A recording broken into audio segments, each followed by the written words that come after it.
এবং সিলেবাস সাধারণত জানাই আছে, সেখানে বাংলার জায়গা হবে, ইংরেজির জায়গা হবে, বিজ্ঞানের জায়গা হবে। এবং সেই সমস্ত প্রতিষ্ঠান যারা একজন মুসলিম নিজের সম্পদ, নিজের টাকা পয়সা ব্যয় করে, এবং ভারতবর্ষের সংবিধান তাকে অধিকার দিয়েছেন যে ধর্ম কর্ম তার সংস্কৃতি বজায় রাখা, তারপরে ভীতু জাতি নিজের সম্পদ লাগিয়ে নিজের প্রতিষ্ঠানে সকল সাবজেক্টকে জায়গা দিয়েছে, কিন্তু জায়গা দেয়নি যদি সেটা হচ্ছে আল্লাহ এবং তার রাসূল। প্রতিষ্ঠানে যার জায়গা হবে না সেটা হবে আল্লাহ এবং তার রাসূল, তার জায়গা হবে না। প্রয়োজন হলে একটা সাবজেক্ট বাড়াতে হবে, ডান্স সাবজেক্ট একটা বাড়াতে হবে, ডান্স, কিন্তু তারপরও আরবি পড়া যাবে না, হাদিসের দাস দেওয়া এখানে যাবে না। এই হয়েছে আমাদের চরিত্র, এটার নাম হচ্ছে অধঃপতন। কেউ করছে আমরা সাপোর্ট করছি, স্কুল খুলছে আমরা বাচ্চা দিচ্ছি। আমরা কেন এটা ভাবতে শিখি না, তাকে ভাবাতে শিখি না যে আমরা বাচ্চা দেবো তোমার স্কুলে, কিন্তু শর্ত হলো সেখানে আল্লাহর নাম, রসুলের নাম, ইসলামের নাম, কবরের নাম, হাসরের নাম, আখিরাতের নাম থাকবে। এবং সেই রকম সিলেবাস যদি তুমি রাখো তাহলে আমি তোমাকে আমার সন্তান দেব, নইলে দেব না। 4 দিনে তার পাতলা পায়খানা শুরু হয়ে যাবে। কিন্তু আমরা সেটা প্রয়োজনই মনে করি না, অনুভূতি আমাদের নাই যে আমাদের সন্তানেরা কোন ধারায় চলে গেছে। ইলম বা জ্ঞান অর্জনের সুবাদে তারা হারিয়েছে নিজের কৃষ্টি কালচার। তারা টাকা পয়সা হতে গেলে আরো চুলকানি ধরেছে, টাকা পয়সা হতে গেলে যেমন তেমন স্কুলে হবে না, দামি কোনো প্রতিষ্ঠানে হতে হবে, হোক সেটা কোনো খ্রিস্টান মিশনারি, হোক সেটা কোনো ইহুদি মিশনারি, হোক কিংবা কোনো অমুসলিমদের কোনো মিশনারি হলেই হলো। এসি ফেসি বিল্ডিং এর চমক দমক ঠিকঠাক আছে কিনা, এবং ম্যাথ সায়েন্সের মাধ্যমিকের রেজাল্ট ভালো আছে কিনা, সেই রকম কোনো কিছুকে বিবেচনা করে আমাদের ছেলেরাকে মেয়েরাকে সেই জায়গায় জ্ঞান অর্জন করতে দিলাম। সেই জ্ঞান অর্জন করার জায়গাতে সে হারিয়েছে নিজের দিন, হারিয়েছে নিজের ইমান, হারিয়েছে নিজের কৃষ্টি কালচার। ধাপে ধাপে, দিনে দিনে, মিনিটে মিনিটে, মুহূর্তে মুহূর্তে সে অনইসলামিক এক কৃষ্টি কালচারের মাধ্যমে লালিত পালিত হয়েছে। বরং ইসলাম বিরোধী কৃষ্টি কালচারের মাধ্যমে সে মাধ্যমিক দিয়েছে, উচ্চ মাধ্যমিক দিয়েছে, গ্রাজুয়েশন করছে, এবং ইউনিভার্সিটির কথা তো আপনারা জানেনই। কে তৈরি করলো? আপনি বাবা। আপনি আপনার সন্তানকে যে রূপ দিয়েছেন জ্ঞান অর্জনের নাম দিয়ে, সেটা তাকে জবাই করার মতন, তাকে ধ্বংস করার মতন, তাকে বেদিন করে দেওয়ার মতন ইচ্ছাকৃত প্ল্যান আর প্রোগ্রামের চাইতে আর কি হতে পারে? কে এর জন্য দায়ী? আপনার এই সন্তানটার বরবাদ হওয়ার পিছনে কে দায়ী? আমরা কিছু ভাবছি না। তাহলে যাই হোক, আমি বোধহয় আর কিছু ব্যাখ্যা করতে পারছি না, কারণ সময় হয়ে গেছে। আর আমার চাইতে অনেক গুণে যোগ্যতা সম্পন্ন ওলামায়ে কেরাম এখানে আছেন, তবে আমি শিরোনামটি বলে বলে আপনার কাছে বিদায় নেব। তাহলে আল্লাহর জ্ঞান হতে হবে, মারিফাতুল্লাহ ওয়া মারিফাতু দীনিহি, আমাদের দিন সম্বন্ধে জানতে হবে। বিশেষ করে দৈনন্দিন ভাবে আমরা যে সমস্ত সমস্যার সম্মুখীন হচ্ছি, হালাল থেকে হারাম থেকে সুদের ব্যাপার, তারপরে বিভিন্ন বিষয় যেগুলো আমাদের প্রতিদিন বা প্রতি সপ্তাহে বা জীবনে অহরহ যে সমস্ত জিনিসের আমরা সম্মুখীন হচ্ছি, আপনি জানবেন না ইসলামের সেখানে মত কি, আপনি জানবেন না ইসলামের সেখানে ফতোয়া কি, আপনি জানবেন না সেখানে ইসলামের বিধান কি। ইসলাম ছাড়া আপনার বাপের দেওয়া জীবন নাকি যে আপনি আপনার মতন করে চালাবেন? কে তৈরি করেছে আপনাকে? কে আপনাকে বায়ু, বাতাস, অক্সিজেন, হাইড্রোজেন কে সব দিয়েছে আপনাকে? আপনি তার ইচ্ছায় জীবন যাপন করবেন না। আপনি মুসলমান হওয়ার দাবি কেন করছেন? অন্য কিছু হওয়ার দাবি কেন করছেন না? মুসলমান কোনো গাছে ধরে না, মুসলমান কোনো মাঠে ফলে না। মুসলমান তারাই যারা ইসলামকে জেনেছে, বুঝেছে, তার দ্বীন সম্বন্ধে তার কাছে জ্ঞান আছে। ও মারিফাতু রাসূলিহি, তার রাসূল সম্বন্ধে আপনার জানতে হবে। রাসূল জানলেন না, কেন এসেছিলেন, রাসূলের মানে কি, রাসূল কি দিয়ে গেছেন, কি জীবন মানে মার্গ দিয়ে গেছেন, আমাদের কোন পথে চলতে বলে গেছেন। রাসূল যেতে যেতে বিদায় হতে হতে কি বলে যায়নি, তারাক্তু ফীকুম আমরাইন লান তাযিল্লু মা ইন তামাসসাকতুম বিহিমা কিতাবুল্লাহি ওয়া সুন্নতি। আল্লাহ রাসূল কি বলে যায়নি, আমি তোমাদের মাঝে দুটো জিনিস ছেড়ে গেলাম, একটা হচ্ছে কিতাবুল্লাহ, একটা হচ্ছে সুন্নতে রাসূলুল্লাহ। যতক্ষণ তুমি তাকে ধরে রাখবে ততক্ষণ পর্যন্ত কোন এনআরসি, কোন এসআইআর, কোন শত্রুরা তোমাদের বিরুদ্ধে হাজার শত্রুতা করে তারা সফল হতে পারবে না। তোমাদের লাঞ্ছনা, তোমাদের বঞ্চনা, তোমাদের অপমান করার কোন শক্তি সফল হবে না যদি তুমি দুটা জিনিসকে ধারণ না করে থাকো।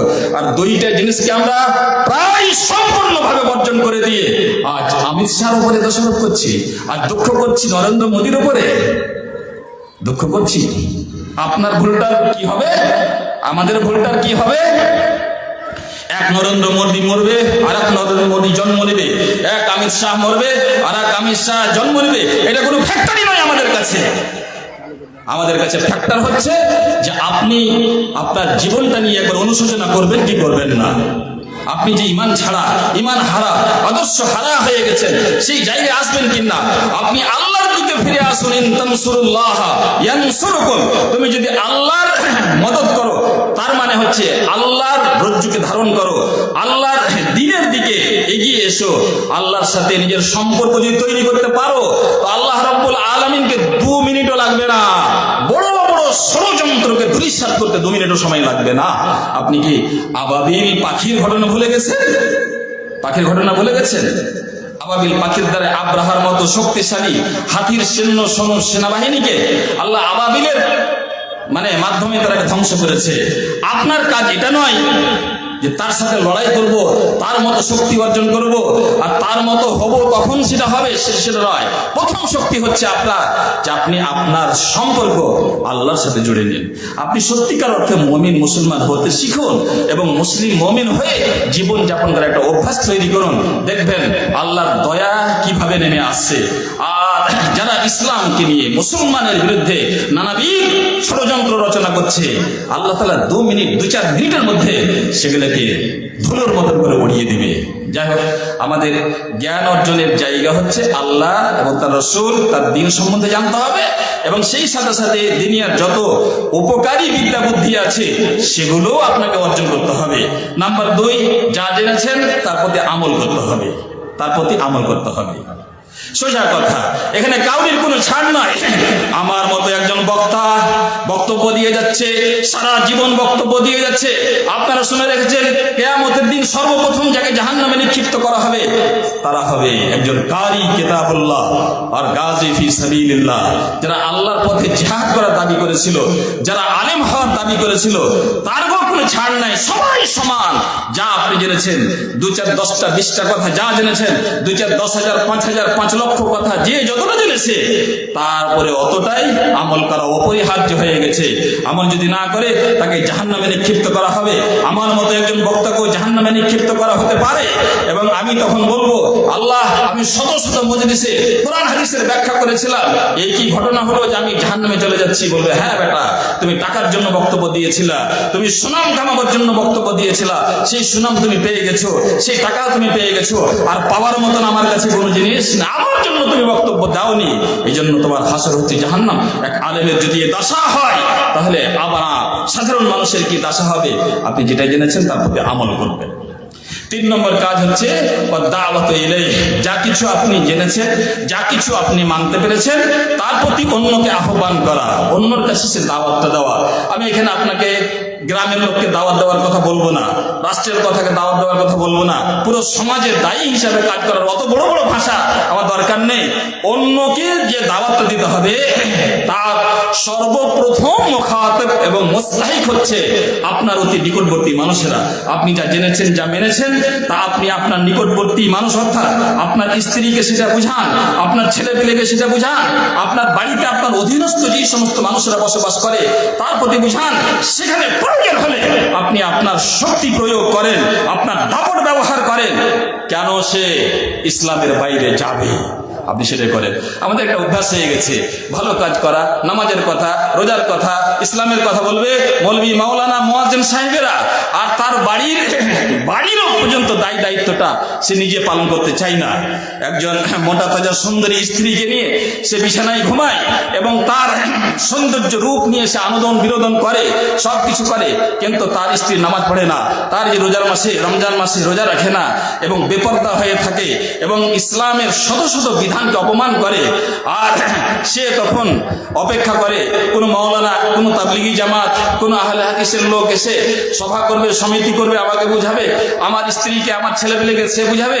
আরে রাতে মজা মারবে তুমি বিছানায়, আর কোনো মাওলানা মৌলানা সাহেব এসে তোমার স্ত্রীকে দাওয়াত দিবে, তোমার বেহায়া বেটিকে দাওয়াত দিবে, তোমার গদগদা 4-5টা সোয়ারের মতন সন্তান কেরালা থেকে টাকা পাঠায়, ব্যাঙ্গালোর থেকে টাকা পাঠায়, তুমি তার টাকা খাবে, দোতলা বাড়ি করবে আর তাকে তাবলীগ করবে, তাকে বুঝাবে। কোন মৌলানা সাহেব এই ধারণা কোথায় থেকে এলো? কে বলেছে আপনাকে যে মৌলানা সাহেবেরা তোমার বাড়ি পর্যন্ত সব ঠিকা নিয়ে নিয়েছে, তোমার স্ত্রীর ঠিকা নিয়ে নিয়েছে, তোমার বেটির ঠিকা নিয়ে দিয়েছে? আমি দায়িত্ব নিয়ে বলছি, আলেম ওলামার ওখানে 1 পয়সার কোনো দায়িত্ব নাই। আপনি বিয়ে করেছেন, আপনি সন্তান জন্মেছেন, আপনার দায়িত্ব হলো আপনি যা কিছু জানতে পেরেছেন আপনি তাকে জানাবার ব্যবস্থা করেন। আর দাওয়াত ইলাইহিম, প্রথমে আপনি দাওয়াত দেন আপনার পরিবারের সন্তানকে। কোরআন হাদিসে অনেক আয়াত আছে, ইয়া আইয়ুহাল্লাযীনা আমানু কু আনফুসাকুম ওয়া আহলিকুম নারা, তুমি নিজে জাহান্নামের আগুন থেকে বাঁচাও, তোমার সন্তান সন্ততিকে তুমি জাহান্নামের আগুন থেকে বাঁচাও। কোনো মৌলবী সাহেব নয়, কোনো আলেম নয়, তোমাকে তোমার সন্তানকে জাহান্নামের আগুন থেকে বাঁচাতে হবে। হ্যাঁ, তবে আলেম ওলামারা এই ব্যাপারে আপনার সাহায্য করবেন। আপনার যদি সৎ নিয়ত থাকে, আপনি যদি সঠিক পরিকল্পনা মাফিক চলেন, আলেম ওলামারও বড় কর্তব্য আছে। আপনার ঠিকানা নাই, আলেম ওলামা ঠিকা নেবে। আলেম ওলামাকে তোমার বাবার চাকর নাকি তোমার সবকিছু ঠিকা নিয়ে ঘুরে বেড়াবে? তুমি আলেম ওলামাকে 10টা পয়সা দাও নাকি যে তোমার ঠিকা নিয়ে বসে থাকবে? আলেম ওলামা কোনো জায়গায় খাটলে তার পারিশ্রমিক পান, তার বেতন পান, তোমার বাড়ির ঠিকা তো লাইনি। সুতরাং তোমার বাড়ির লোকেরা যদি জাহান্নামে যায়, তার জন্য একমাত্র তার দায়িত্ব তোমার ঘাড়ে বর্তাবে। এবং মনে রাখেন, আপনার আমার অবহেলার কারণে আমাদের সন্তানেরা যদি জাহান্নামে চলে যায়, আপনি 14 বার হজ করেন, 14 বার উমরা করেন, আপনার জাহান্নামে যাওয়ার কোনো রাস্তা নেই, জান্নাতে যাওয়ার সঠিক কোনো রাস্তা নেই। বন্ধুগণ, আমাদেরকে সচেতন হতে হবে, সতর্ক এবং সাবধান হতে হবে। তো দাওয়াতের কাজ করলে, দাওয়াত মানে আপনি আজ থেকে সহজ সরল ভাবে মনে রাখেন যে আপনার দাওয়াত মানে হচ্ছে আপনি অন্ততপক্ষে আপনার পরিবার, আপনার গার্জেনশিপের মধ্যে যারা পড়ে তারাকে আপনি সামলান। বাকি বড় বড় বিষয়গুলো বড় বড় মানুষেরা ভাববে। আপনি যখন এই ধরনের একটা সুন্দর জীবন গড়তে যাবেন, তখন কিন্তু সহজে সেটা সম্ভব হবে না। অনেক বাধা বিপত্তি, অনেক রকমের কোন ঠাঁসাঠাঁসির ব্যাপার হবে। তখন কি করতে হবে? ওয়াসসাবরু আলাল আযা ফীহি, আপনাকে ধৈর্য ধারণ করতে হবে। পাড়া প্রতিবেশী আপনাকে টিটকারি মারতে পারে, সমাজের লোক আপনাকে টিটকারি মারতে পারে। সমাজের লোক যেহেতু বদ জিনিস, পথটা কিন্তু খুব সুঠাম সুন্দর নয় এবং খুব সুখের নয়, সেটা কষ্টকর পথই বটে। সেজন্য সেখানে ধৈর্য ধারণ করতে হবে। হুট করে একটু মুসিবত এলো, আপনি ইসলাম থেকে সরে গেলেন। হুট করে কেউ কিছু বললো, আপনি সরে গেলেন। হুট করে কোনো স্বার্থে ব্যাঘাত লাগলো, আপনি সেখান থেকে সরে গেলেন। কেন? আপনাকে প্রয়োজন হতে গেলে ধন সম্পদ সন্তান ফিরে আসার জন্য আল্লাহ তৌফিক দান করেন। আমাদের জানতে অজান্তে আমাদের দ্বারা যে সমস্ত ভুল ভ্রান্তি হয়েছে, আল্লাহ তুমি ক্ষমা করো। আল্লাহ তুমি আমাদের জাহান্নাম থেকে মুক্তি দাও এবং আমাদের সন্তান সন্ততিকে